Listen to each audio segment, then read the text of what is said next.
Kembali saya ingatkan diri saya dan teman-teman sekalian, dosa itu adalah racun kehidupan. Dosa dipelajari untuk dihindari dan bukan dipelajari atau diketahui untuk dicoba. Siapapun yang coba melakukan dosa, dalam bahasa lainnya pelanggaran, maka dia sangat dekat dengan konsekuensi hukuman. Di alam manusia juga begitu. Kita kalau kerja di satu perusahaan kemudian kita melakukan pelanggaran, maka berarti kita harus siap dengan konsekuensi hukuman yang sudah disiapkan. Berat ringannya tergantung daripada pelanggaran dia. Tapi intinya semua pelanggaran akan sangat dekat sekali dengan konsekuensi hukuman. Dan kita dianjurkan agar jangan menjerumuskan diri ke masalah itu, agar tidak kena hukuman. Apakah perusakan citra kita, apakah hilangnya fasilitas nikmat yang Allah berikan misalnya, atau berkurangnya iman sehingga kita jadi malas ibadah. Banyak sekali efek-efek dosa. Bahkan Ibnu Qayyim rahimahullah menyebutkan dalam buku beliau tentang ad-da' wa dawa, tentang penyakit dan obat-obatnya, beliau menyebutkan di situ puluhan bahkan ratusan efek-efek daripada dosa itu sendiri. Tapi kesimpulannya apa yang kami sampaikan tadi, dosa itu hanya akan mendatangkan masalah saja dalam hidup kita. Jadi kadang-kadang tidak disadari sumpeknya seseorang, sedihnya, ributnya rumah tangganya, permasalahan-permasalahan dia hadapi sebenarnya bermula daripada dosa yang dia lakukan. Allah subhanahu wa ta'ala datangkan peringatan-peringatan agar dia berhenti dan kapok sehingga tidak mengulanginya lagi. Kalau seandainya teman-teman sekalian, Allah subhanahu wa ta'ala memberikan kepada kita fasilitas dan tidak memberikan solusinya, misal contoh, kita diberikan syahwat. Laki-laki ingin mencium perempuan, ingin menatapnya, ingin memegangnya, ingin segala macam, karena memang itu fitrah. Begitu juga dengan perempuan.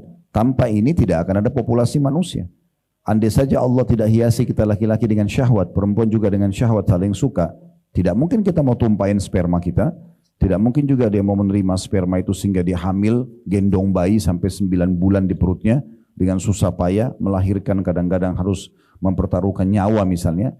Tapi Allah berikan itu. Cuman Allah ajarkan kita caranya. Silahkan lampiaskan, tapi dengan cara yang bahasa agama kita nikah. Ya. Jadi Allah subhanahu wa ta'ala dengan kemahaadilannya memberikan kita solusi agar kita tidak melanggar. Yang tidak boleh adalah zina. Gitu kan.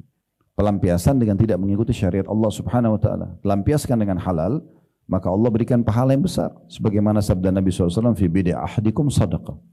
Di kemaluan kalian ada pahala yang sangat besar. Para sahabat penasaran lalu mengatakan, ayati ahaduna ahlu walahu fihi ajr. Wahai Rasulullah, kami gauli istri kami dapatkan kenikmatan, kami masih dapat pahala. Kata Nabi SAW, ara'aitum la wada'tumu fil haram alakumul wizr. Tidakkah kalian lihat kalau kalian letakkan pada yang haram, maka kalian akan mendapatkan hukuman. Maka begitu juga kalau yang halal. Berarti memang kita dibolehkan, bukan tidak boleh. Cuma Allah perintahkan kita di 5 huruf yaitu halal, dan menjauhi 5 huruf yang lain yaitu haram. Jadi kita boleh nikmati. Begitu juga dengan masalah makanan, minuman, ya, pakaian, apa saja. Dibolehkan, silahkan berhias dengan pakaian terbaik misalnya, tapi dengan tutup aurat. Ya, pakai pakaian-pakaian yang santun. Allah mengatakan, wa libasut taqwa dzalika khair. Pakaian bertakwa, maksudnya mengikuti peraturan Allah, tidak memperlihatkan aurat adalah lebih baik. Gitu kan? Allah mengatakan, ya bani Adam, khudhu zinatakum inda kulli masjid. Hai anak Adam, ambil pakaian terbaikmu, penampilan terbagusmu pada saat kau sedang menuju ke masjid. Islam tidak pernah menyuruh kita pakai baju kumuh, sobek-sobek, kotor. Nah, Allah subhanahu wa ta'ala memberikan kita alami gerah, gak nyaman, dan setelah mandi kita merasa nyaman. Allah membuat kita kalau bau, ya maaf, lagi gak enak, bau mulutnya, bau badannya, kita gak nyaman, orang di sekitar kita nyaman, tapi kalau kita wangi, kita bersih, kita percaya diri, janji-janji Allah SWT di surga semuanya bagus-bagus. Istana bagus, pakaian bagus, makanan bagus, segala macam. Berarti Allah mau kita sebenarnya menikmati. Kan gitu. Tapi Allah mau kita berada di 5 huruf tadi halal. Silakan nikmati selama halal. Haram jangan. Nah seperti itu. Yang haram ini maksudnya pelanggaran dosa yang sedang kita bahas. Gitu ya. Jadi tidak ada gunanya orang melakukan perbuatan dosa karena hanya akan mendatangkan konsekuensi hukum dan juga ada solusinya. Bukan gak ada solusinya. Ini sering kami sampaikan di dalam banyak pengajian. Di saat Allah haramkan babi, tapi kita butuh protein hewani. Allah ganti kok dengan sapi, dengan kambing, dengan ayam, dengan semua hewan air. Satu diharamkan, yang lain banyak halal. Allah larang kita minum khamr, minuman keras, memabukkan, narkotika nggak boleh. Allah kasih yang lain, ada air putih, ada susu, ada sirup, ada banyak minuman-minuman lain yang bisa, gitu kan. Nah, beda halnya kalau seandainya Allah nggak kasih kita solusi. Kita diberikan syahwat tapi nggak bisa lampiasin biologis. Kita diberikan keinginan makan daging tapi semua daging haram. Nah, di situ orang melanggar. Nah, ini semua yang halal itu teman-teman jauh lebih banyak daripada yang haram. Haram itu cuma sedikit sekali, segelintir saja, gitu kan. Sedikit yang Allah datangkan sebagai ujian saja. Oleh karena itu, tidak perlu kita masuk ke alam dosa ini. Kita usahakan agar meninggalkannya karena toh kita mendapatkan solusi-solusinya. Nah, di buku kita ini kita sedang membahas disusun oleh Syekh Mahmud 40 amalan pelebur dosa. Artinya bagaimana kalau seandainya saya sudah terlanjur punya dosa-dosa yang lalu. Bagaimana caranya membersihkannya? Kita sudah membahas kurang lebih 6 poin ya. Terakhir kemarin kita menjelaskan tentang azab kubur dan kengerian juga kesulitan berat pada hari kiamat ya. Sekarang kita masuk yang ketujuh ya. Seingat saya yang ketujuh ya. Kita masuk syafaat orang yang Allah izinkan memberi syafaat pada hari kiamat. Ini akan kita bahas dan kita akan gabungkan dengan ke-8 yaitu ampunan Allah yang Maha Penyayang tanpa melalui syafaat. Namun kemungkinan besar kita akan masuk ke poin ke-7 saja karena ini aja sudah bahasnya panjang sekali. Kalau belum memungkinkan masuk ke poin ke-8 maka nanti ke depannya kita akan lanjutkan poin ke-8 dan poin ke-9 tentang masalah pengampunan Allah Subhanahu wa taala dan permohonan istighfar dari kaum mukminin untuk saudara-saudaranya mukmin-mukmin yang lainnya. Baik, di sini penulis tidak mengangkat satupun dalil, tapi beliau memberikan poin nomor 7, syafaat orang yang Allah izinkan memberi syafaat pada hari kiamat. Oleh karena itu full pada kesempatan ini, syarah atau penjelasan akan kami sampaikan tentunya dari kumpulan beberapa tulisan para ulama berhubungan dengan masalah ini. Baik teman-teman sekalian, sebelum jauh kita bahas tentang masalah syafaat, makna syafaat, syafaat itu dari mana, siapa yang bisa memberikan syafaat, jenis-jenis syafaat itu, kapan terjadi syafaat itu semuanya nanti akan kita rincikan panjang lebar insyaAllah. Perlu saya sampaikan bahwasanya salah satu, karena di sini dikatakan syafaat orang yang Allah izinkan memberi syafaat pada hari kiamat. Perlu kita garis bawahi bahwasanya salah satu rukun iman kita, yang kelima adalah iman kepada hari kiamat. Iman kepada hari kiamat ini satu paket teman-teman sekalian. Satu paket.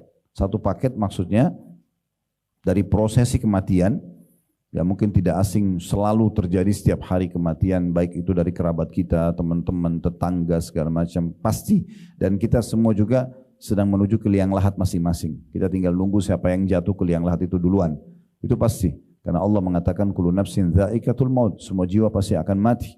Dalam ayat yang lain, aina ma takunu yudrikumul mautu walau kuntum fi burujin musyayyadah. Dimanapun kalian berada, tetap mati akan datang kepada kalian walaupun kalian berada di sebuah bangunan yang kokoh. Kemudian setelah itu ada prosesi alam barzah, semua ruh akan sampai ke alam barzah, baik itu dikubur di tanah atau tidak dikubur di tanah. Seperti kasus orang yang meledak di pesawat, tenggelam di lautan, dimakan jasadnya oleh ikan, gak ditemukan satu potong pun misalnya, semua tetap akan sampai ke alam barzah. Dan di sana hanya ada taman dari taman surga atau lubang dari lubang neraka. Setelah itu prosesi kebangkitan di mana akan ditimbang amal pada hari kiamat. Nah, di sini nanti akan menjadi bahasan tentang syafaat ya.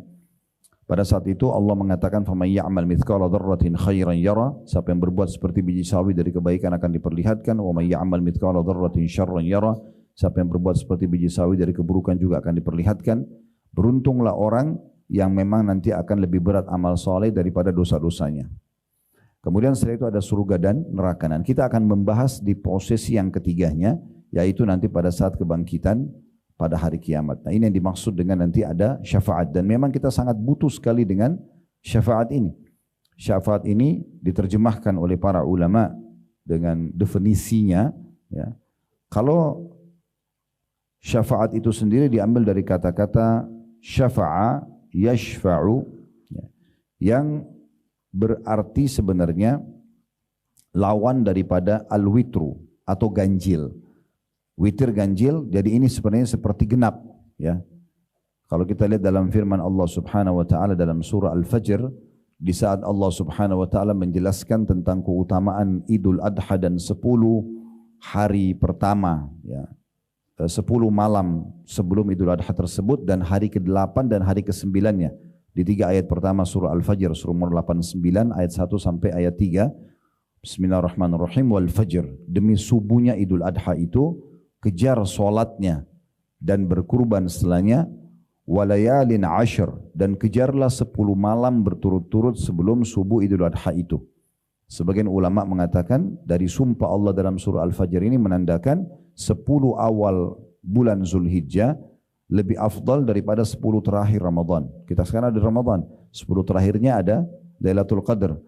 Tapi kita disuruh kejar Lailatul Qadar cuma 1 malam di malam-malam ganjil. Tapi 10 awal bulan Zulhijjah itu Allah suruh kejar kita 10 malam berturut-turut. Kemudian Allah mengatakan wasyafi'i wal watr. Asy-syafa'. Di sini saksi bahasan kita secara bahasa atau etimologi, asy-syafa' artinya dan hari genapnya, dan watr hari ganjilnya. Kata ulama tafsir maksudnya tanggal 8 sama tanggal 9 Zulhijjah. Tanggal 8 dikenal dengan hari asy-syafa' atau hari genap. Karena itu hari pertama jemaah haji masuk ke Mina tanggal 8 Zulhijjah dikenal dengan hari tarwiyah.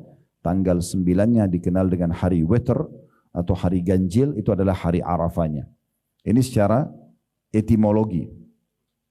Secara terminologi, teman-teman sekalian, atau istilah agama kita, syafaat itu sebenarnya adalah maknanya pemberi syafaat yang akan diizinkan oleh Allah Subhanahu wa taala sehingga dia bisa menolong orang lain yang membutuhkannya. Dan ini terjadi pada hari kiamat. Ini terjadi pada hari kiamat atau pada saat seseorang itu meninggal dunia. Dimulai daripada saat meninggal dunia, kalau kita sholatin jenazah, nah biasanya kita berikan kesaksian kepada jenazah, maksudnya memberikan kehadiran kita, yaitu menyaksikan jenazah dia, maksud saya, bukan penyaksian dengan lisan ya. Datang sholat di jenazah, itu ada hadis yang menjelaskan kalau ada jenazah disolati oleh 40 orang, maka dia akan mendapatkan syafaat, gitu kan.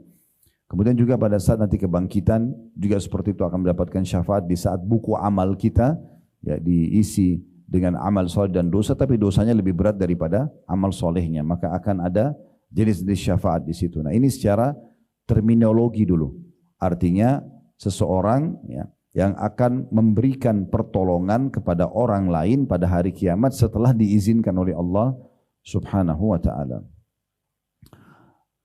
Syafaat ini teman-teman sekalian hanya milik Allah Subhanahu wa ta'ala. Tidak ada yang bisa memberikan syafaat kecuali Allah Subhanahu wa ta'ala. Jadi tidak mungkin ada orang nanti hari kiamat memberikan rekomendasi atau pertolongan kepada orang lain kecuali Allah sudah izinkan.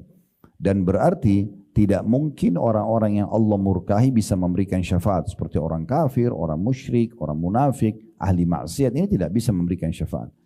Karena pasti yang Allah berikan kesempatan untuk memberikan syafaat orang-orang pilihannya. Orang-orang yang patuh, para wali-walinya, para orang-orang saleh. Allah menjelaskan dalam surah An-Najm, surah nomor 53 ayat 26 tentang masalah ini.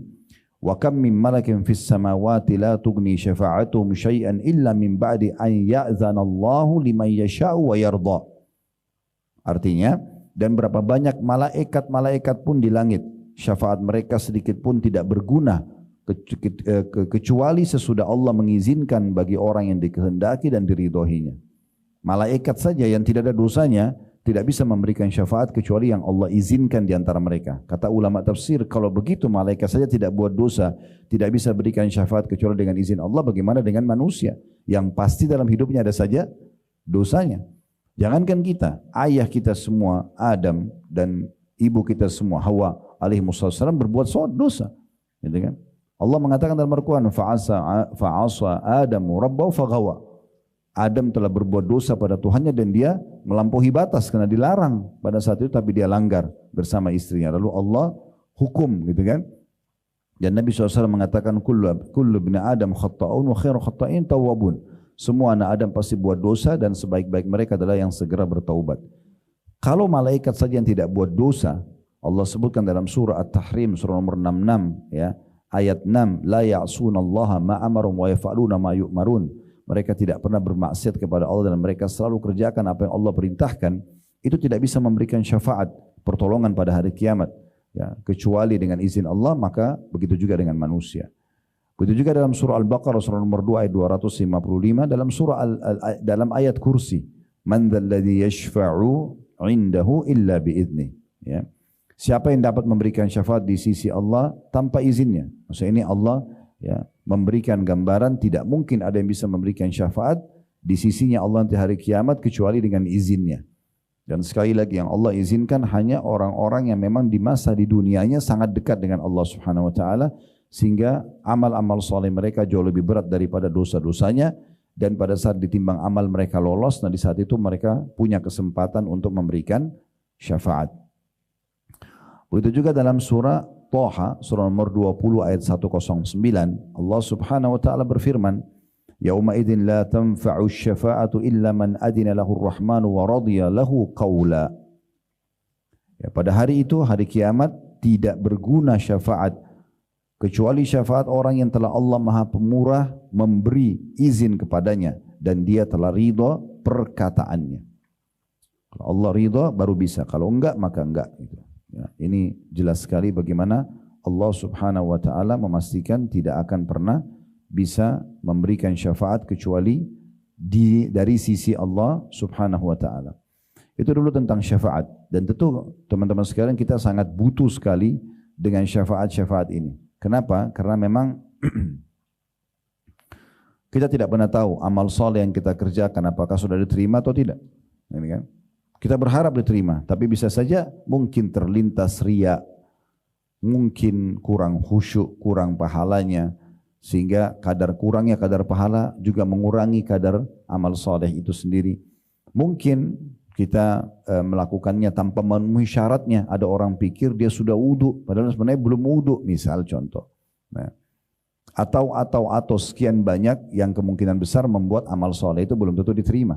Makanya Abdullah bin Umar radhiyallahu anhu, sahabat Nabi yang mulia, mengatakan, kalau seandainya saya dapat jaminan 2 rakaat solat saya sudah diterima sama Allah, maka saya sudah sujud syukur kepada Allah.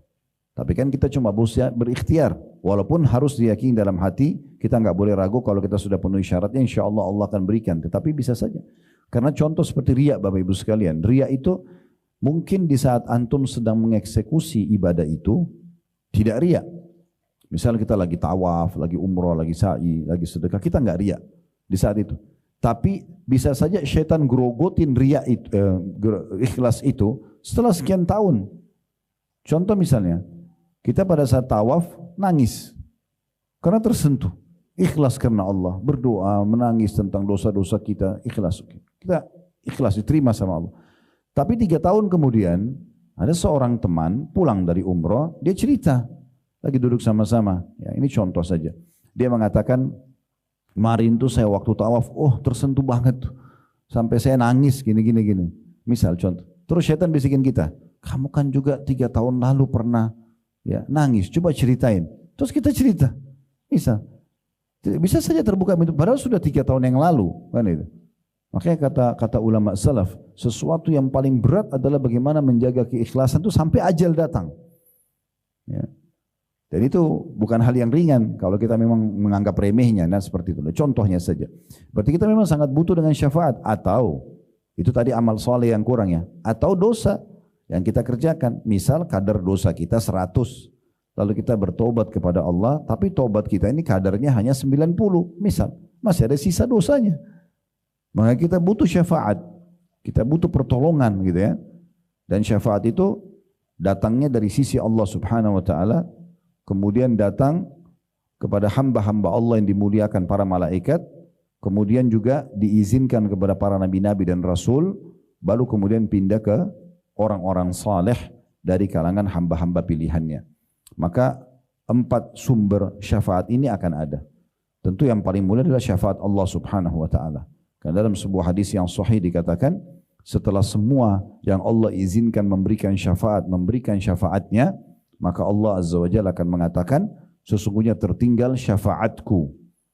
Maka kata Nabi SAW, lalu Allah menggenggam satu genggaman dari api neraka dan mengeluarkan banyak orang yang sudah hangus. Yang banyak orang yang hangus ya dikeluarkan. Maka pada saat itu ya, Allah Azza wa Jalla akan mengeluarkan dengan hikmahnya orang-orang dari api neraka dan Allah lebih tahu siapa yang dikeluarkan pada saat itu. Tapi kata Nabi SAW sangat banyak dan mereka sudah hangus Allah keluarkan. Itu syafaat Allah SWT yang paling mulia tentunya ya, yang paling besar. Kemudian ada syafaat para malaikat, mereka akan diberikan izin secara khusus ya, tetapi memang belum ada riwayat yang sahih menjelaskan kepada kita siapa saja yang mereka pilih gitu kan. Lalu malaikat-malaikat siapa saja, misalnya Jibril bisa memberikan syafaat 1 juta orang misalnya, itu belum ada dalil tentang masalah itu. Tapi para malaikat diberikan kesempatan untuk memberikan syafaat ya. Kemudian para nabi-nabi juga akan memberikan syafaat. Kemudian juga orang-orang soleh akan memberikan syafaat. Tapi orang-orang soleh ini syaratnya mereka harus lolos dulu di timbangan amal. Kalau mereka sudah lolos, kalau teman-teman misalnya punya 10.000 pahala dan ternyata Anda memiliki 9.000 dosa. Misal, ada 1.000 lebihnya. Kita naik nih, kita lolos masuk ke surga. Maka Anda punya hak untuk memberikan syafaat 1.000 itu, angka 1.000. Bukan dibagi-bagi ke orang, bukan. Tapi nilainya 1.000 bisa kita kasih. Misal ibu kita butuh 500. Oh ya itu kasih saja ke ibu saya. Oh ini kakak saya butuh 500, kasih ke dia. Jadi akhirnya 1.000. Berarti Anda cuma bisa bantu 2 orang saja. Kan gitu. Nah itu tergantung daripada kelebihan pahala. Dan kata Nabi SAW akan ada orang dari umatku memberikan syafaat sebanyak suku Mudhar. Suku Mudhar ini suku Arab yang paling banyak anggotanya. Sekarang mungkin puluhan juta gitu kan. Banyak orang, maaf jutaan maksud saya. Jadi ada orang nanti hari kiamat karena banyaknya amal solehnya, sedikitnya dosanya, maka dia lolos dan dia bisa membantu banyak orang. Dia bisa membantu banyak orang. Baik, kita akan masuk teman-teman sekalian, kita akan fokus saja ke syafaat, mengerucut ke syafaat Nabi Muhammad SAW, karena ini syafaat yang paling agung di kalangan manusia, kemudian syafaat orang-orang beriman. Syafaat yang luar biasa dari Nabi SAW itu dibagi 2 oleh para ulama. Ada yang syafaat umum dan ada syafaat khusus. Kalau syafaat umum itu adalah syafaat yang Nabi SAW ya, diberikan oleh Allah Subhanahu Wa Taala kesempatan untuk memberikannya kepada seluruh manusia, seluruh makhluk bahkan, agar Allah datang mengadili mereka. Itu syafaat. Karena di mahsyar nanti Allah Subhanahu Wa Taala ya, tidak akan datang menghakimi hamba-hambanya karena banyaknya dosa. Kata Nabi SAW dalam hadis yang sahih, sampai-sampai ada orang tenggelam dengan keringatnya sendiri. Ada yang sampai mata kakinya, ada yang sampai lututnya, ada yang sampai perutnya, ada yang sampai tenggelam dengan keringat sendiri. Dan mereka sangat tersiksa dengan itu. Yang di sana berteriak, yang di sana lagi disiksa, ada yang dibangkitkan dalam kondisi mereka berjalan dengan wajah mereka. Sampai kata Nabi SAW dalam hadis yang sahih, sungguh benar-benar mereka akan memindahkan, sungguh yang telah membuat mereka jalan dengan kaki mereka di muka bumi, mampu membuat mereka jalan dengan wajah-wajah mereka, dan sungguhnya mereka benar-benar akan kalian saksikan menghindari duri-duri di mahsyar dengan wajah mereka. Jadi dibangkitkan dengan keadaan seperti itu. Ada yang dililit oleh hartanya sendiri dalam bentuk seperti ular yang botak, karena dia tidak mengeluarkan zakatnya lalu matok-matoknya. Itu belum di neraka. Ada keadaan-keadaan cukup banyak hiruk-piruk di mahsyar itu yang luar biasa gitu. Sampai Allah gambarkan dalam surah Al-Hajj ya. Wa taran nasa sukara wa ma hum bisukara walakinna adzaballahi syadid. Kalian melihat pada saat itu manusia sempoyongan seperti orang mabuk, tapi mereka tidak mabuk karena pada saat itu azab Allah sangat pedih. Jadi memang kondisinya sangat memilukan. Nah di saat orang sudah sangat jenuh, kata Nabi Muhammad SAW, ketika hari kiamat datang, manusia akan berbondong-bondong mendatangi Nabi Adam. Lalu mereka akan mengatakan, berilah syafaat atau mohonlah syafaat kepada Rabbmu. Adam mengatakan, aku tidak punya hak, pergilah kalian kepada Ibrahim. Itu dalam sebuah riwayat yang ringkas. Riwayat panjangnya, manusia akan merasa kepanasan dan mereka sudah tidak tahu lagi harus melakukan apa, sementara mereka berdiri di hari yang terhitung 50.000 tahun. Kemudian kata Nabi SAW, mereka datang kepada Nabi Adam lalu mengatakan, wahai Adam, engkau adalah ayah kami, engkau lah manusia pertama yang diciptakan, Allah ciptakan engkau dengan kedua tangannya, maka kami mohon agar engkau minta kepada Allah, ya, berikan syafaat agar Allah datang menghakimi kami ke surga atau ke neraka. Maka kata Adam AS, aku tidak berani karena sungguhnya aku telah bermaksiat kepada Allah. Dulu aku dilarang untuk memakan satu jenis pohon, buah, kemudian aku memakannya. Tapi bukan buah khuldi ya. Jangan dinamakan buah khuldi karena istilah khuld itu itu adalah wa syajaratil khuld itu dalam Al-Quran lisannya iblis yang mengucapkan. Dia mengatakan, hai Adam, mau enggak saya tunjukkan kepadamu buah atau pohon yang kalau kamu makan kamu akan kekal. Ya, jadi keluarlah istilah khuld, khuld artinya kekal. Tapi Allah tidak namakan itu buah khuldi. Sering orang sebarin kata buah khuldi, sebenarnya bukan seperti itu pemahamannya. Maka Nabi Adam AS mengatakan, saya tidak berani karena saya telah berbuat dosa, cobalah pergi kepada Nuh. Ya, dalam sebuah riwayat, lalu mereka datang kepada Nuh. Nuh juga mengatakan, saya telah berdakwah di kaum saya sekian ratus tahun tapi tidak berhasil, saya khawatir saya tidak mampu, pergilah ke Ibrahim. Ibrahim AS juga ya, didatangi oleh manusia dan mereka mengatakan, ya Ibrahim, engkau adalah kekasih Allah, karena Ibrahim AS punya julukan Khalilullah. Ya. Maka mohonlah kepada Allah Subhanahu wa taala. Ibrahim mengatakan, aku tidak punya hak. Ya, cobalah pergi kepada Musa. Musa mengatakan, aku tidak punya hak. Pergilah kepada Isa. Ya, Isa alaihissalam berkata, aku tidak punya hak. Cobalah kalian pergi ke Muhammad. Maka mereka pun mendatangiku dan aku katakan, ya, aku punya hak. Maka aku pun minta izin kepada Rabbku dan dia memberiku izin. Dalam riwayat yang lain, semua nabi-nabi menyebutkan kesalahannya kecuali Isa. Kecuali Isa alaihissalam, beliau tidak sebutkan kesalahan, cuma beliau mengatakan saya tidak punya hak. Cobalah pergi kepada Muhammad. Dalam riwayat yang lain kata Nabi SAW, maukah kalian mengetahui bagaimana manusia mengenalku pada hari kiamat? Karena kan manusia hanya dengar Nabi Muhammad. Umat Islam mengimani, kita pun tidak tahu bagaimana ya, wujud aslinya Nabi Muhammad SAW. Kita tahu ciri-cirinya. Beliau putih, beliau tampan, postur tubuhnya kekar dan segala macam. Tapi kan kita tidak pernah lihat secara fisik langsung. Dan apalagi umat-umat yang lain. Maka Nabi SAW mengatakan, maukah kalian tahu bagaimana nanti manusia mengenalku hari kiamat dan mengetahui kedudukanku? Para sahabat mengatakan, tentu ya Rasulullah. Kata Nabi SAW, nanti mereka akan datang ke nabi-nabi. Disebutkanlah tadi Nabi Adam, Nabi Nuh, Nabi Ibrahim, datang semua nabi-nabi, semuanya menolak. Dan terakhir Nabi Isa mengatakan, cobalah pergi kepada Muhammad, ya, mungkin dia akan bisa memberikan syafaat. Dalam beberapa riwayat lain para nabi-nabi mengatakan, sungguh aku tidak berani karena hari ini Allah murka, belum pernah murka sebelumnya seperti ini karena banyaknya dosa makhluknya. Maka aku tidak berani, aku akan selamatkan diriku sendiri. Begitu kata para nabi-nabi. Sampai akhirnya mereka datang kepada Nabi Muhammad SAW dan beliau mengatakan, ana lahu. Saya pemiliknya. Lalu kata Nabi SAW, aku pun menuju ke arsy-Nya Allah dan sujud kepada Allah. Allah lebih tahu berapa lamanya. Beliau pun tidak disampaikan berapa lama beliau akan sujud. Maka aku pun sujud di bawah arsy-Nya Allah dan Allah membukakan untukku puji-pujian yang belum pernah diajarkan untuk siapapun dari hambanya. Kita kan bisa puji-puji Allah ya, wahai Zat yang maha kaya, ya Ghani misalnya, ya Ghafur, maha pengampun, kan banyak yang sudah kita tahu. Tapi itu sebenarnya sebagian kecil. Jadi ada puji-pujian yang Allah khususkan, itu diajarkan kepada Nabi Muhammad SAW di hari itu. Beliau sujud dan beliau puji-puji Allah sampai Allah mengatakan, ya Muhammad irfa' ra'sak washfa' tushfa'. Dalam hadis Bukhari, wahai Muhammad, angkatlah kepalamu, berikanlah syafaat, maka akan diterima syafaatmu. Maka di saat itu Nabi SAW meminta dua syafaat. Yang pertama syafaat umum, beliau meminta agar Allah Azza wa Jalla ridho dan datang untuk menghakimi semua makhluk ke surga atau ke neraka. Dan ini termasuk manusia nanti akan tahu, oh luar biasa kedudukan manusia ini. Maksudnya Nabi Muhammad SAW sampai dengan dia satu orang, Allah yang tadinya murka bisa redam murkanya dan datang mengadili makhluknya. Kemudian yang kedua adalah syafaat beliau yang khusus. Ya.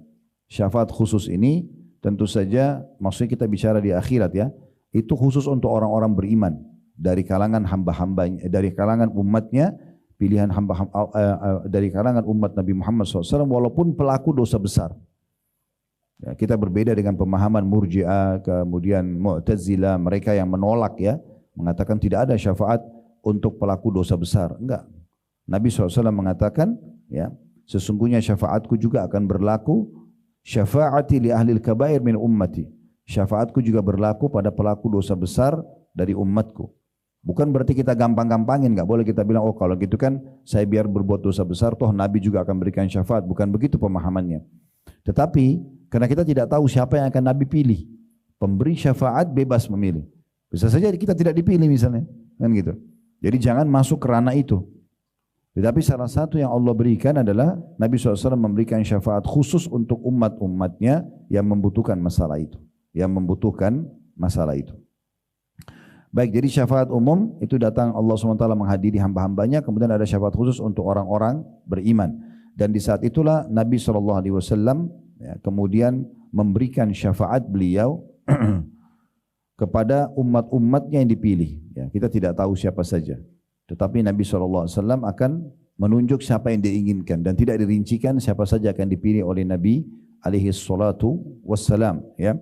Bisa saja mungkin orang-orang terdekat beliau, kerabatnya misalnya yang ada hidup semasa dengan beliau di saat itu, ya, yang memang membutuhkan misalnya, atau di kalangan para sahabat yang masih sedikit amalnya mungkin butuh, ya, mungkin orang-orang saleh yang kita tidak tahu dari kalangan ulama dan seterusnya. Jadi memang syafaat ini masih terbuka sekali dan belum diketahui kira-kira untuk siapa saja syafaat yang akan Nabi SAW berikan, tapi untuk umatnya jelas gitu. Kemudian juga ada syafaat ya, Nabi SAW, tapi ini khusus, lebih khusus lagi untuk paman beliau Abu Talib. Tapi bukan untuk masuk ke surga. Ya, bukan untuk masuk ke surga. Karena disebutkan dalam hadis-hadis yang sahih, dan ini juga ditanggapi oleh Imam Nawawi rahimahullah tentang masalah hadis. Kata Nabi SAW, sungguhnya orang yang paling ringan siksanya di hari kiamat adalah Abu Talib di neraka, karena Allah memberikan kepadanya 2 sendal dari api, ya, dalam hadis yang sahih. Maka di sini dikatakan oleh para ulama, Nabi SAW memang memohon kepada Allah secara khusus agar Allah meringankan siksanya Abu Talib, karena minta masuk ke dalam surga tidak boleh. Ya, dikarenakan waktu diajak masuk Islam pada saat beliau sedang sakit keras, Nabi SAW berada di kakinya. Dalam buku-buku sejarah disebutkan dan mengatakan, wahai pamanku, qul la ilaha illallah uhajju bika indallahi yaumal qiyamah. Wahai pamanku, ucapkan la ilaha illallah, masuk Islamlah, aku akan tolong kamu depan Allah hari kiamat. Tapi ada Abu Lahab, ada Umayyah bin Khalaf, tokoh-tokoh Quraisy di atas kepala Abu Talib mengatakan, hai Abu Talib, kalau kau ucapkan, kami akan membencimu selamanya. Dalam beberapa asar yang lain, mereka mengatakan kami akan menceritakan atau memburuk-burukkan atau seperti itulah ancaman. Maka Abu Talib sempat mengucapkan kata-kata terakhirnya, sesungguhnya ya aku tidak meninggalkan agama kaumku. Lalu beliau meninggal. Nabi SAW sempat sedih sekali. Lalu Allah turunkan firman-Nya, innaka la tahdi man ahbabta walakinnallaha yahdi man yasha. Kau tidak bisa memberikan hidayah siapapun yang kau inginkan Muhammad, tapi Allah berikan hidayah kepada siapa yang Dia inginkan. Kemudian juga ada syafaat khusus Nabi SAW. Ini bagi orang-orang yang meninggal di Madinah dan sabar terhadap ya, panasnya dan cobaan di kota Madinah secara khusus. Ya, ini juga masuk dalam syafaat Nabi SAW karena beliau mengatakan di dalam hadis yang sahih tentang keutamaan kota Madinah, siapa yang meninggal, ya, siapa yang meninggal di kota Madinah, siapa yang bersabar dengan ujian yang ada di kota Madinah, maksudnya cuacanya yang panas, di musim panas selalu dingin dan susahnya kehidupan, maka dia akan mendapatkan syafaatku pada hari kiamat. Ya. Itu juga dengan orang-orang yang memperbanyak untuk meminta al-wasilah untuk Nabi SAW. Jadi usahakan teman-teman sekalian, kalau mendengarkan azan, jalankan sunnah Nabi SAW. Beliau mengatakan, kalau kalian dengarkan muadzin ucapkan seperti apa yang diucapkan. Ya, lalu mohon bacalah salawat kepadaku, karena siapa yang baca salawat kepadaku 1 kali, Allah akan balas 10 kali salam atau rahmat. Dan mintalah al-wasilah untukku. Siapa yang minta al-wasilah untukku, maka dia akan mendapatkan syafaatku.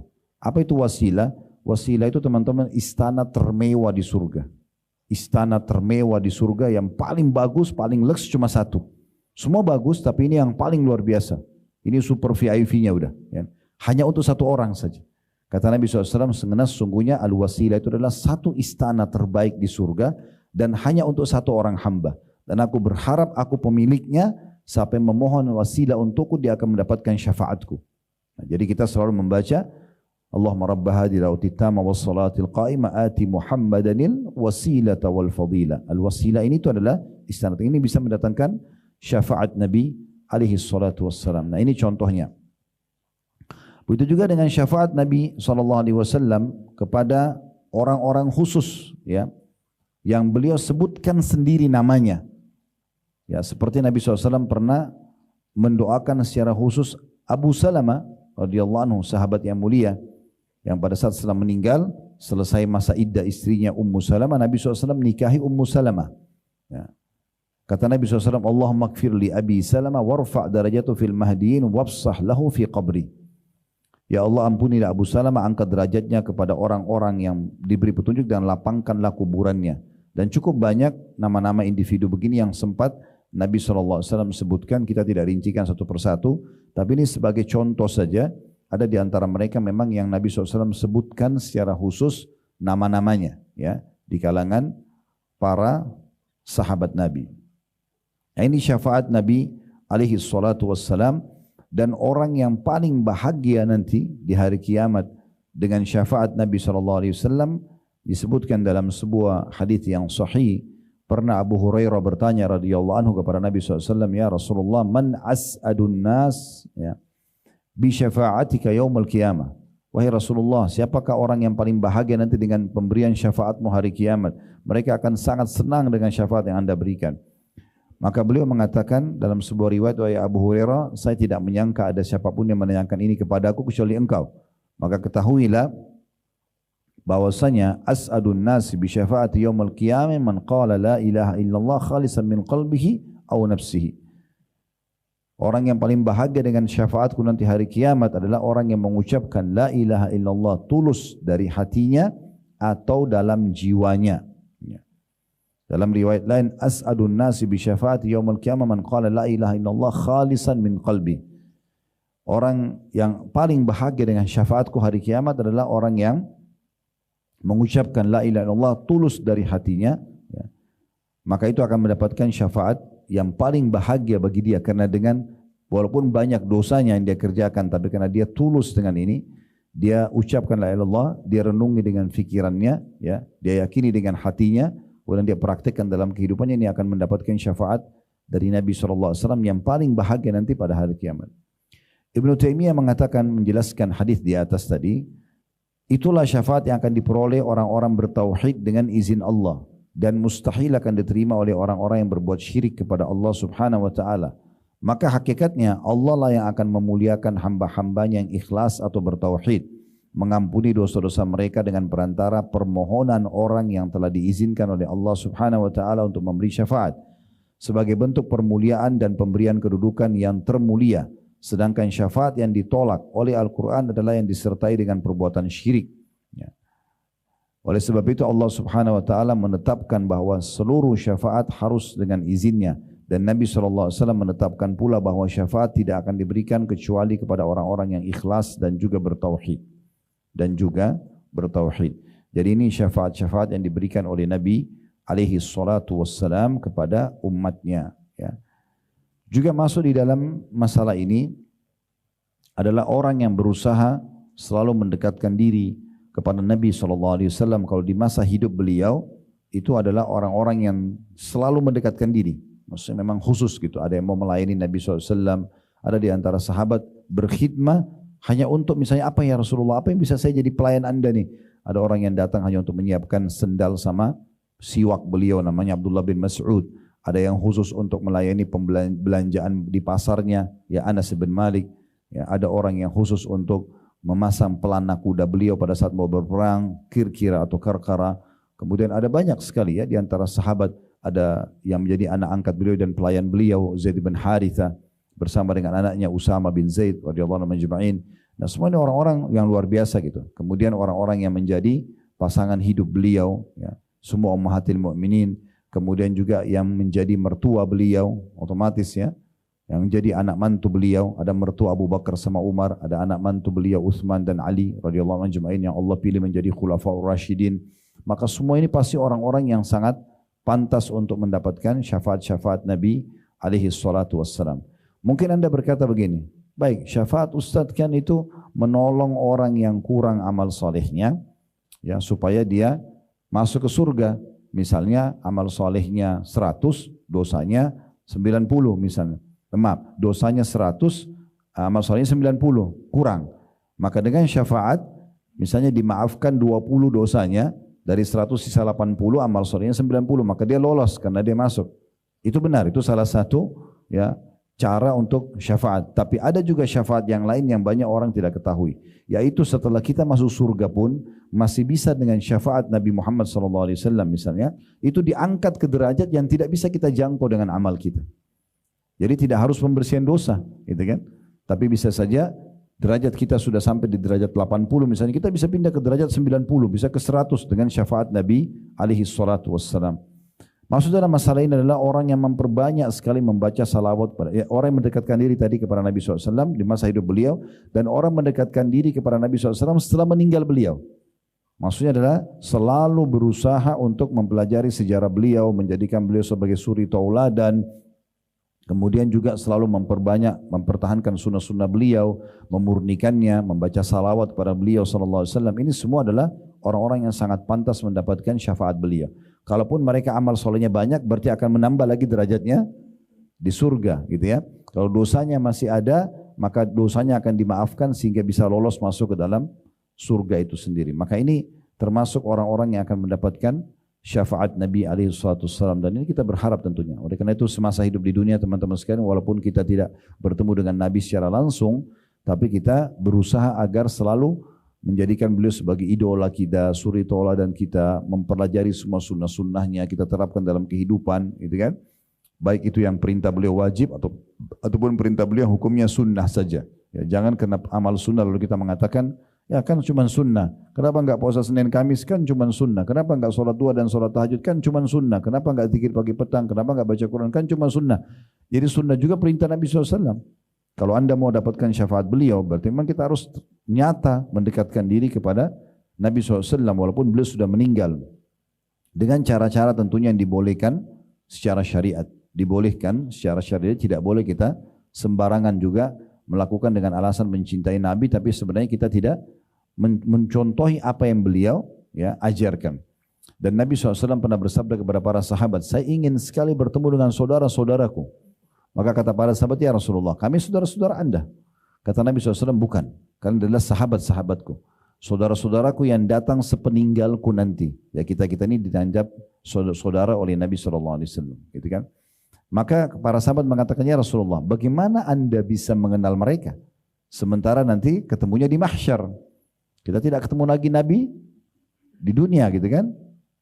Dari hadis yang juga tidak ketemu lagi di alam barzah, kita ketemunya nanti di mahsyar, di hari kebangkitan. Kata Nabi SAW, sungguh dari tubuh mereka yang tersentuh air wudhu akan keluar cahaya yang terang pada hari kiamat. Dalam beberapa riwayat yang lain, bukankah seseorang yang memiliki kuda bermacam warnanya, mungkin coklat, hitam, ya, merah kudanya misalnya, tetapi di bagian dahinya dan di bagian keempat kakinya berbulu putih, bisa dibandingkan dengan kuda-kuda yang lain? Kata para sahabat, tentu ya Rasulullah. Kata Nabi SAW, begitulah umatku nanti akan datang pada hari kiamat dalam kondisi di setiap anggota tubuh yang tersentuh air wudhu itu akan mengeluarkan cahaya yang terang pada hari kiamat nanti. Nah, termasuk juga masalah membacakan salawat kepada Nabi SAW. Perbanyak ini teman-teman sekalian, perbanyak. Dalam salah satu majelis para ulama di Masjid Nabawi pernah ditanya seorang syekh dikatakan, apakah dalam satu majelis ilmu setiap kali disebutkan kata Nabi, nama Nabi SAW kita bacakan salawat pada beliau atau cukup satu kali saja? Maka beliau mengatakan setiap disebutkan namanya. Karena kata Nabi SAW, ragama anfu mri'in man idza dzukirtu indahu wa lam yusallim alayhi. Ragama anfu mri'in man idza dzukirtu indahu wa lam yusallim alayhi. Sungguh terhina seorang hamba yang mendengarkan namaku disebutkan di sisinya kemudian dia tidak membacakan salawat kepadaku. Itu dianggap terhina, ya. Jadi tidak dibolehkan sama sekali kita melewatkan nama beliau kecuali kita bacakan salawat. Tapi bukan cuma ini, bisa kita jadikan sebagai zikir kita secara khusus. Selain istighfar, selain la haula wala quwata illa billah, kita memang baca salawat kepada Nabi SAW. Dan beliau mengatakan pada saat didatangi oleh seorang sahabat, ya Rasulullah, kira-kira kalau saya duduk nih, saya mau berzikir, niat mau berzikir, kira-kira untuk salawat kepada anda saya jadikan berapa banyak waktu saya di situ? Misalnya saya mau login nih 10 menit, contohnya mau berzikir. 10 menit ini kira-kira berapa menit sih? Ini bahasa saya supaya mudah difahami aja. Sahabat ini mengatakan, kalau saya duduk ingin berzikir, kira-kira berapa banyak saya lowongkan buat Anda. Kalau saya rasionalkan, misalnya kita mengatakan saya mau duduk 10 menit berzikir. Kira-kira dari 10 menit itu berapa menit buat Anda ya Rasulullah, buat salawat kepada Anda. Kalau saya jadikan sepertiganya, seperempatnya, kata Nabi SAW, bagus. Kalau kau lebihkan lebih bagus lagi.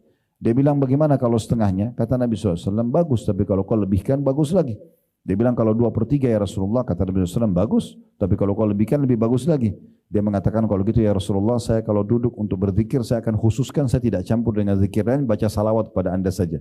Nanti di waktu lain, saya misalnya 10 menit yang kedua, itu saya baru baca zikir yang lainnya. Tapi ini khusus buat Anda gitu. Kata Nabi SAW, kalau begitu diampuni dosamu dan dipenuhi hajatmu. Jadi memang dianjurkan kita membaca salawat. Tentu banyak ragam salawat, tapi yang paling afdal adalah salawat Ibrahim yang kita baca di tahiyat. Allahumma salli ala Muhammadin wa ala ali Muhammadin kama sallaita ala Ibrahim wa ala ali Ibrahim innaka Hamidum Majid sampai akhir. Kemudian juga kita bisa baca sallallahu alaihi wasallam sebagaimana sering dinukil dalam hadis. Qala an-nabiy sallallahu alaihi wasallam, qala Rasulullah sallallahu alaihi wasallam. Ini yang datang tingkat selanjutnya. Kemudian kita bisa mengatakan alaihi salatu wassalam, ya. Atau bisa juga kita mengatakan Allahumma salli ala Muhammad, ya. Mau ditambah dengan Allahumma salli ala Muhammadin wa alihi, ya, wa sahbihi wasallam. Ada juga sebagian ulama mengatakan tidak masalah, karena memang kita dianjurkan untuk membaca kepada keluarga Nabi dan juga para sahabat Nabi. Tapi kalau misalnya kita mau ringkas saja, antum mau baca banyak, ya, dinukil dari sebagian ulama salaf, mereka ada yang baca salawat sampai 100 kali, 1000 kali. Jadi mereka membaca dengan Allahumma salli ala Muhammad, Allahumma salli ala Muhammad, Allahumma salli ala Muhammad. Ini yang paling ringkasnya, ya. Maka itu semua sangat baik untuk dibaca, dan itu insya Allah akan membuat kita lebih mudah mendapatkan syafaat Nabi sallallahu alaihi wasallam, ya. Nah, banyak orang subhanallah dia mengatakan cinta Nabi tapi dia tidak mendekatkan diri kepada beliau, mengaku umatnya tapi tidak mendekat diri kepada beliau. Dalam kehidupannya tidak ada ciri Muhammad sallallahu alaihi wasallam sama sekali. Enggak penampilannya, enggak tutur katanya, enggak perdagangannya, enggak rumah tangganya, enggak ada sama sekali. Bahkan ada orang rumah tangganya namanya si laki-laki Muhammad, istri yang bernama Aisyah, tapi tidak ada ciri Muhammad dan Aisyah dalam kehidupan mereka sallallahu alaihi wasallam, dan juga radhiyallahu anha untuk Aisyahnya. Jadi memang kita harus betul-betul mendalami dan menekuni itu, ya, sehingga kita mendapatkan syafaat beliau sallallahu alaihi wasallam. Kemudian selanjutnya teman-teman sekalian adalah syafaat orang-orang beriman untuk orang-orang beriman yang lainnya. Dan ini memang sudah warid atau disebutkan dalam banyak dalil, ya, kalau mereka akan memberikan syafaat pada hari kiamat nanti. Ya, banyak sekali dalil-dalil, diantaranya kalau dimulai dari orang meninggal dunia, ya, sempat saya sebutkan hadis tapi saya bacakan lagi. Ma min rajulin muslimin yamutu fayaqumu ala janazatihi 40 rajulan la yusyrikuna billahi syai'an illa syafa'ahumullahu fi. Tidaklah seorang muslim wafat lalu 40 orang yang tidak menyekutukan Allah Subhanahu wa taala hadir pada saat itu ikut mensolatkan jenazahnya, kecuali akan berlaku syafaat mereka kepadanya. Makna syafaat adalah permohonan ampunnya, rahmatnya, gitu kan? Nah, kan kita solat jenazah 4 kali takbir. Takbir pertama baca Al-Fatihah tanpa iftitah dan tanpa surah. Takbir kedua baca salawat kepada Nabi SAW yang kita baca di tahiyat, salawat Ibrahim. Takbir ketiga mendoakan mayit. Ini kebanyakan mohon ampun, mohon rahmat buat dia. Kemudian supaya dia mudah menjawab pertanyaan mungkar nakir di kuburan, menjadikan kuburannya taman dari taman surga, gitu kan. Yang keempat, doakan diri kita lalu kita salam. Dalam mazhab Imam Ahmad 1 kali salam kanan, mazhab Syafi'i kanan dan kiri. Ya. Maka di sini apapun yang kita doakan, maka itu akan memberikan syafaatnya, ya. Termasuk juga teman-teman sekalian ucapan yang diucapkan pada saat ada jenazah lewat. Makanya kita kalau orang sudah meninggal jangan sebut-sebut lagi keburukannya. Kata Nabi SAW, "Udhkuru mahasina mautakum." Sebutkanlah kebaikan orang mati di antara kalian karena sudah meninggal dunia, ya. Karena pernah ada sahabat, beberapa sahabat Nabi berada di sebelah Nabi SAW, kemudian lewat satu jenazah. Lalu mereka menyebutkan tentang kebaikan jenazah itu. Orang ini begini, orang itu begitu. Kata Nabi SAW, wajabat. Seperti yang kalian ucapkan. Lalu kemudian lewat jenazah kedua, ternyata orang ini banyak kesalahannya. Lalu beberapa sahabat sebutin kesalahannya. Kata Nabi SAW, wajabat. Itu telah terjadi, karena kalian ucapkan itu. Ya. Sesungguhnya kalian adalah syuhadanya Allah di muka bumi. Maksudnya orang-orang yang memberikan kesaksian di muka bumi. Oleh karena itu teman-teman hati-hati sekali dengan lisan kita ya. Semasa kita hidup ya, ataupun kita lagi hidup interaksi sama orang atau melihat jenazah. Maksudnya semasa kita hidup begini. Jangan pernah teman-teman ucapkan kata-kata buruk baik buat diri kita, buat keluarga kita, buat harta kita, buat pekerjaan, semua jangan diucapkan. Contoh misalnya ada orang lihat dirinya di cermin, lalu dia mengatakan, kenapa saya jelek ya? Gak boleh dia ucapkan itu. Kenapa? Karena dia seakan-akan memprotes penciptanya Allah. Ini bukan dia yang buat. Allah lah yang telah memilihkan alis kita begini, hidung kita begini, mulut kita begini. Kita gak boleh memprotes itu. Ya, harusnya kita jangan sampai masuk ke dalam kata-kata yang tidak baik. Ya, kok saya jelek benar ya? Bisa jadi doa buat dia. Kata Nabi SAW, jangan kalian mendoakan keburukan dengan kata-kata buruk buat diri kalian, keluarga kalian dan harta kalian, bertepatan dengan malaikat lewat mengaminkan, maka terjadilah. Jadi kita tidak boleh mengucapkan hal-hal seperti itu, kita hindari. Termasuk juga ada orang misalnya dia ribut sama keluarganya, istri atau suaminya, lalu mengatakan saya menyesal nikah sama kamu misalnya. Kan bisa kata-kata buruk ini, ya. Atau anaknya aktif sekali, sebenarnya aktif, tapi dia mengatakan kamu kok nakal sekali, misalnya. Atau ibu menyesal lahirkan kamu, atau ini semua. Atau dia mulai usaha, usahanya mungkin tidak terlalu berkembang. Saya nyesal buka usaha ini. Kenapa harus ucapin kata-kata buruk semuanya? Ucapkan kata-kata baik. Ya Allah mudahkan. Kalau ini penghalangnya untuk berkembangnya usaha ini, untuk dapatnya hidayah pasangan saya, untuk solehnya anak saya misalnya, adalah dosa-dosaku, ampunilah ya Allah. Apapun penghalangnya angkatlah. Jadi seperti itu. Pernah Nabi SAW datangin satu orang, teman-teman sekalian, di masa hidup beliau, ada seorang sahabat ditimpa penyakit, tapi tidak disebutkan dalam riwayat ini seperti apa penyakitnya. Cuman hampir satu kota Madinah membicarakan tentang orang ini, karena penyakitnya tidak normal. Entah seperti apa, cuma seperti itu disebutkan dalam riwayat. Maka Nabi SAW pun datang menjenguknya, dan Nabi pun pada saat lihat kaget. Pertanyaan pertama Nabi gini, apa yang kau ucapkan? Apa yang kamu ucapkan? Dia mengatakannya, Rasulullah, saya bilang, ya Allah, kalau seandainya ada hukuman yang engkau berikan untuk aku di akhirat nanti dari dosa-dosaku di dunia, maka percepatlah. Ya. Supaya maksudnya di akhirat dia tidak dihukum. Niatnya dia baik. Kata Nabi SAW, Maha suci Allah, Subhanallah. Kenapa kau ucapkan itu? Kenapa kau tidak bilang, Rabbana atina fid dunya hasanah wa fil akhirati hasanah wa qina adzabannar? Ya Allah, berikanlah kami semua kebaikan di dunia. Maksudnya pengampunan dosa, rahmat Allah, panjang umur, sehat selalu. Itu hasanah namanya. Dan juga di akhirat berikan kami semua kebaikan dan selamatkan kami dari api neraka. Jadi Nabi SAW tegur orang ini, kenapa kau ucapkan kata-kata buruk itu? Kan itu. Jadi enggak usah. Ini dimulai dari kita hidup untuk diri kita dan juga orang di sekitar kita. Saya kembali ingatkan, Syekh Abdurrahman As-Sudais, hafidhahullah, imam Masjid Haram yang terkenal sekarang. Saya subhanallah dari masuk di Saudi tahun 90 sampai sekarang beliau masih imam haram. Bahkan sudah jadi imam sebelumnya bahkan, ya. Partner beliau yang selalu bersama beliau namanya Syekh Shuraim, itu sudah tidak jadi imam sekarang. Beliau termasuk imam yang paling tua. Tapi subhanallah juga tidak pernah, ya, kuasa Allah tentunya. Ini orang yang pilih dari raja atau keputusan masjid, pengurus masjid ini itu adalah keputusan manusia, tapi pasti Allah yang tentukan semua itu. Sekarang beliau menjadi ketua 2 masjid haram Mekah dan Madinah, itu penentuan tentang imam-imamnya dan muadzinnya. Dan suaranya masya Allah masih lantang, gitu kan, walaupun sudah berumur. Dan juga kalau di malam-malam ganjil, teman-teman mungkin pernah umroh di akhir Ramadan, atau kalau tidak bisa nonton di sini, malam-malam ganjil kayak malam 21, 23, 25, 27, 29, itu pasti umumnya di sholat witir, di kunutnya pasti Syekh Sudais yang diminta jadi imam, jadi anunya, pembacanya. Karena kalau dia baca doa lama tapi orang nggak capek gitu, karena doanya enak banget. Apalagi kalau yang ngerti dalam bahasa Arab itu semuanya kebaikan-kebaikan gitu. Pernah diwawancarai di salah satu media di Saudi, apa rahasianya Anda menjadi imam haram seperti ini? Imam haram banyak, tapi bergonta-ganti. Tidak ada yang bertahan sampai selama seperti beliau gitu ya. Apalagi suaranya tetap lantang, dia tetap tulus, kelihatan tulus dalam berdoa dan segala macam. Maka dia mengatakan doa ibuku. Lalu ditanya lagi oleh pembawa acaranya itu, memang apa doa ibu Anda gitu? Dia bilang dulu waktu saya kecil, kalau saya nakal, aktif gitu ya, ibu saya dalam kondisi jengkel mengatakan begini, pergilah ke masjid haram supaya semoga kau jadi imam haram. Dalam kondisi aktif didoakan supaya jadi imam haram. Mungkin kalau ibu-ibu di masa sekarang, kamu kok nakal sekali, mungkin dicaci maki, mungkin segala macam. Contohnya ya. Nah itu kalau orang hidup. Jadi selalu optimis, selalu ucapkan kata-kata baik. Karena kata Nabi SAW, saya tidak suka dengan ya, pesimis. Tapi saya suka dengan al-fa'al. Maka kata para sahabat, ya Rasulullah, apa itu al-fa'al? Kata-kata optimis. Saya bisa, saya akan sembuh, Allah akan berikan, Allah akan maafkan, Allah akan berikan hidayah orang itu dan seterusnya. Maka itu adalah hal yang baik. Nah begitu juga dengan kita berinteraksi dengan orang yang sudah meninggal dunia. Ya. Kita mohonkan ampun buat dia, kita selalu ucapkan kata-kata yang baik, jangan yang buruk, karena itu termasuk nanti bisa menjadi penyebab dia kena daripada kata-kata tersebut.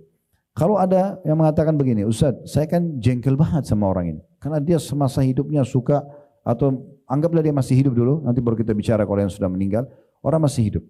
Kalau ada orang yang sakitin kita nih, ada yang ghibah, ada yang fitnah, ya, bagaimana kita bermuamalah dengan dia?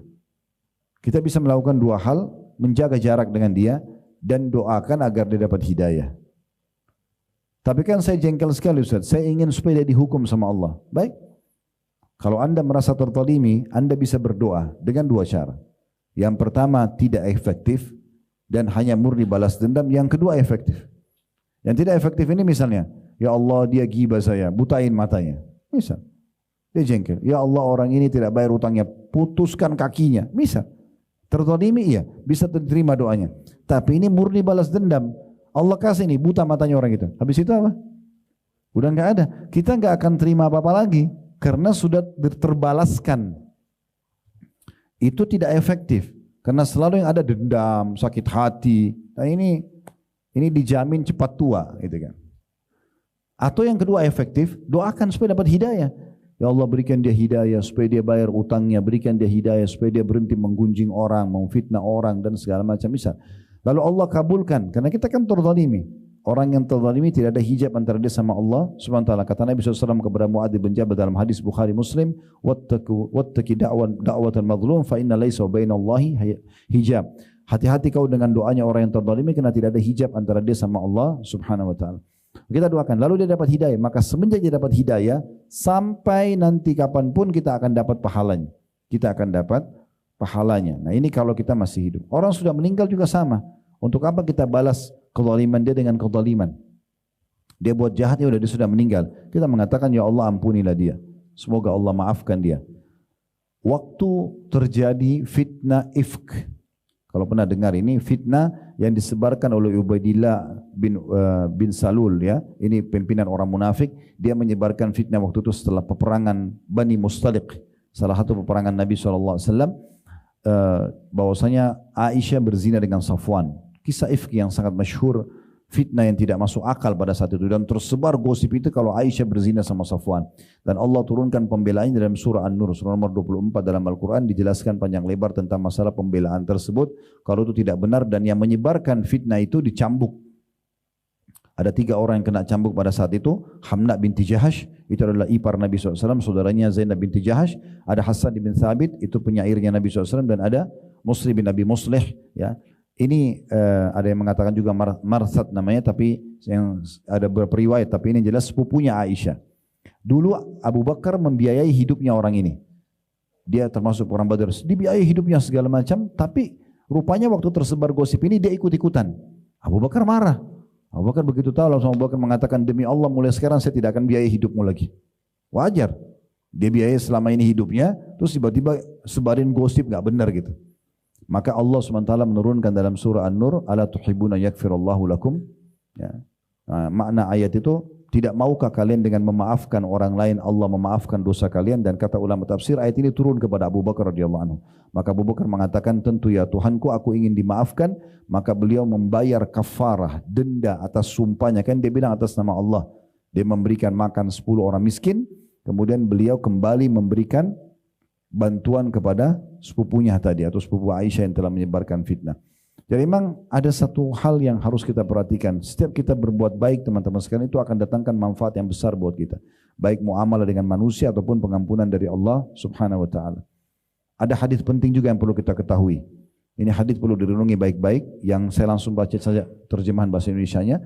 Kata Nabi SAW, kalau 2 orang sedang bertikai, si A sama si B, maka selama orang yang terzalimi di antara mereka, ya, tidak membalas, maka rahmat Allah akan datang kepadanya. Misalnya si A sama si B, si A ini benar, tapi si B caci maki, dia tidak balas, dia diam aja, nggak usah ditanggapi. Maka rahmat Allah kepadanya dan ini akan datang murkahnya Allah pada dia. Kalau dia membalasnya, misalnya si B mencaci maki, si A balas, maka ini nanti akan dilihat pada hari kiamat di mahkamah Allah, kira-kira cacian mereka ini seimbang nggak sih? Kalau berimbang, maka balance, tidak ada yang akan dibagi pahala. Tetapi kalau seandainya balasan dia masih lebih kecil daripada serangan yang sampai kepada dia, maka selisihnya akan diberikan kepadanya. Misalnya kadar ini contoh saja, kadar serangannya 30, kadar balasannya cuma 10. Ada selisih 20. Dia masih bisa dapatkan kadar 20 itu sebagai balasan dari pahalanya si B yang mencaci maki dia.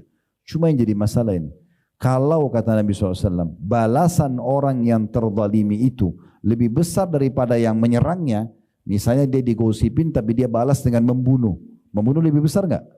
Nah, sekarang kalau dia lakukan ini, maka hari kiamat justru yang akan dapat tambahan orang yang zalimi dia.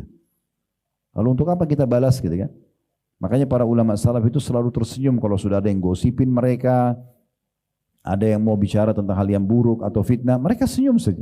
Ya, dinukil sebuah kisah seorang salaf, seingat saya kalau tidak salah itu Abdullah bin Mubarak rahimahullah. Beliau baru panen kurma yang sangat ranum, kemudian beliau baru mau nikmatin, ada muridnya datang mengatakan, sungguhnya si fulan ya mencaci maki Anda, menggibah Anda. Maka beliau tutup kembali kurma itu, lalu beliau bilang sama muridnya, kalau benar yang kau ucapkan, bawalah ini kasih ke dia, sampaikan salam saya dan katakan, terima kasih sudah berbagi pahala dan sebagai balasannya saya kasih kamu kurma ini. Mereka begitu muamalnya, ya. Jadi mereka tidak balas sama sekali. Ibnu Taimiyah rahimahullah semasa hidupnya itu ada orang yang benci sekali sama beliau, selalu cari kesalahannya. Tidak pernah Ibnu Taimiyah balas gitu. Dan pada saat meninggal orang itu, murid-muridnya pada datang mengatakan, wahai imam, berita gembira, musuh Anda sudah meninggal, yang selalu caci maki kepada Anda. Lalu Ibnu Taimiyah marah kepada murid-muridnya sambil mengatakan, apakah kalian merasa gembira dengan meninggalnya seorang muslim? Padahal itu musuhnya, selama hidup selalu mencaci maki dia. Maka kemudian Ibnu Taimiyah segera memakai pakaiannya, keluar rumah, kemudian datang ke keluarganya yang tadi jadi musuhnya semasa hidup dan dia mengatakan kepada istri anaknya, mulai sekarang saya pengganti sponsor rumah tangga kalian. Beliau menggantikan posisi anak-anak yatim itu dibiayai, istrinya yang janda ini dibiayai, beliau biayai. Jadi beliau justru bukan balas keburukan dengan keburukan. Nah ini harus menjadi ciri khas kita teman-teman sekalian. Juga sebagai penutup, habis ini silakan kalau ada yang mau bertanya, saya selalu berpesan, ini prinsip hidup saya. Kalau teman-teman mau pegangnya, alhamdulillah, ini sangat baik. Saya selalu nyang-nyangkan dalam diri saya, menuju ke akhirat ini, bawalah dua hal. Bawa amal saleh dan bawa teman saleh. Amal soleh, sibuk dari amal soleh ke amal soleh. Dan Ramadan ini adalah masa training, pelatihan yang luar biasa untuk kita menjadi orang yang soleh. Puasa siang harinya, otomatis kita kerjakan amal-amal soleh dan juga kita menjauhi dosa-dosa, takut puasa kita batal. Malam hari juga begitu, kita terawih, kita sholat ya, kemudian sahur, habis itu puasa lagi. Begitulah kurang lebih kita sebenarnya dibawa ke situ ya. Jadi mudah-mudahan 11 bulan ke depan kalau Allah masih kasih umur, praktekin hasil pelatihan Ramadan ini. Ya, jangan sampai kita sia-siakan. Kemudian teman-teman sekalian bawa juga teman-teman soleh. Banyak berteman dengan orang-orang soleh. Tempat mereka ini masjid dan majlis ilmu. Enggak ada tempat lain. Enggak ada orang cari teman soleh di karaoke, di diskotik, itu bukan tempat orang soleh. Gitu kan.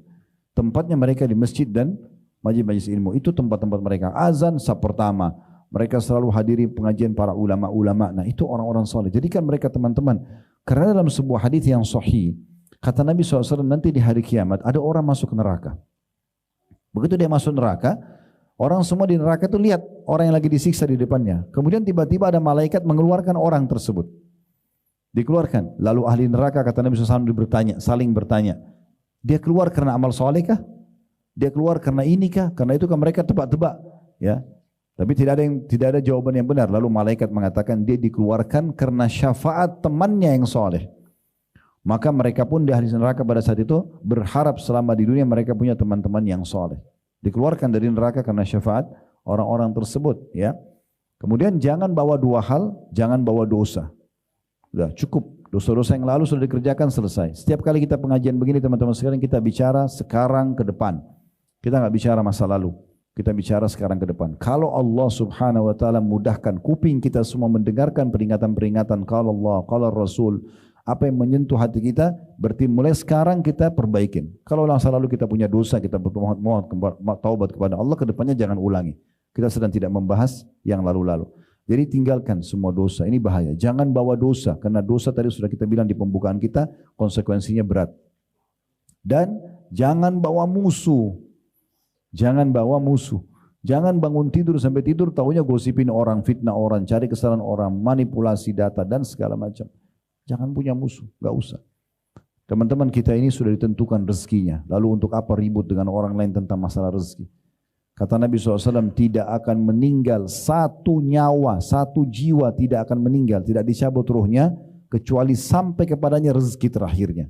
Seteguk air itu akan sampai di tenggorokan antum kalau itu sudah rezeki antum. Tidak akan jatuh ke tenggorokan orang lain. Tidak mungkin. Lalu kenapa mau ribut sama orang? Tanah warisan lah, inilah, itulah, jabatan. Apa yang mau dikejar gitu? Ya. Tidak ada manfaatnya. Kalau rezeki kita akan datang kepada kita. Makanya Hasan Basri mengatakan rahimahullah, saya selalu senang dan tenang karena rezekiku sudah ditentukan sama Allah, tidak akan diambil oleh orang lain. Clear, selesai. Gitu kan? Makanya biasa kita lihat ada orang yang sudah sangat tua, mungkin selama dia jalan hidupnya susah, tapi di akhir hidupnya tiba-tiba dapat warisan jadi orang kaya. Kenapa sih sampai kepada dia rezeki itu? Tidak mungkin tidak. Maka ini penting sekali untuk digarisbawahi. Oleh karena itu teman-teman sekalian, untuk apa kita ribut sama orang? Untuk apa ada musuh? Gak penting. Orang lain musuh kita terserah. Kita musuh orang lain jangan, tidak usah. Ya, untuk apa kita jadi masalah buat orang lain gitu ya? Karena dia akan bisa panen pahala kita pada hari kiamat. Ini bahaya sekali. Maka harus hati-hati. Allahu a'lam. Semoga Allah berkahi majelis kita dan Allah SWT menjadikan kita orang-orang yang paling beruntung di Ramadan ini dan Ramadan yang lalu dan juga akan datang. Allah terima seluruh amal saleh yang pernah kita kerjakan, yang sedang kita kerjakan, yang akan kita kerjakan dengan pahala yang sempurna. Semoga Allah maafkan semua dosa-dosa kita, sengaja tidak sengaja, kecil ataupun besar, dan diganti dengan kemakmurannya menjadi pahala. Selalu kita doakan agar negara kita menjadi negara yang aman, tentram, damai, dan Allah jaga persatuan, kesatuan, dan kemerdekaan kita. Serta Allah karuniai negeri tercinta ini sampai menjelang hari kiamat nanti, insyaAllah pemimpin yang baik, yang adil, walaupun kita sudah meninggal nantinya, maka tetap ada pemimpin yang baik, yang adil, yang menjalankan tugas dan amanah dengan baik, dan juga menjadikan masyarakat negeri kita masyarakat yang selalu gotong royong dengan pemerintah pada hal yang tidak bawa maksiat kepada Allah, sehingga negara kita selalu terjaga persatuan, kesatuan dan kemerdekaannya, serta menjadi makmur dan menjadi contoh bagi negara-negara yang lain. Dan selalu kita doakan saudara-saudara kita di Palestina, terutama di Gaza dan dimanapun mereka sedang tertindas. Semoga Allah ikhlaskan dan mereka, terima para syuhada mereka, mulakan Islam di tangan mereka dan tangan kita semua. Dan semoga Allah ikut sertakan kita bersama mereka di pahala, baik dengan doa, dengan harta, juga dengan jiwa kita. Dan semoga Allah satukan kita semua di surga Firdausnya tanpa hisab, mana disatukan dalam majlis ilmu yang mulia ini. Kalau ada benar dari Allah, kalau ada salah dari saya mohon dimaafkan. Subhanakallahumma bihamdika asyhadu an la ilaha illa anta astaghfiruka wa atubu ilaik. Wa sallallahu ala nabiyyina Muhammadin wa alihi wa sahbihi wa sallam. Wa akhiru da'wana alhamdulillahi rabbil alamin. Wassalamu alaikum warahmatullahi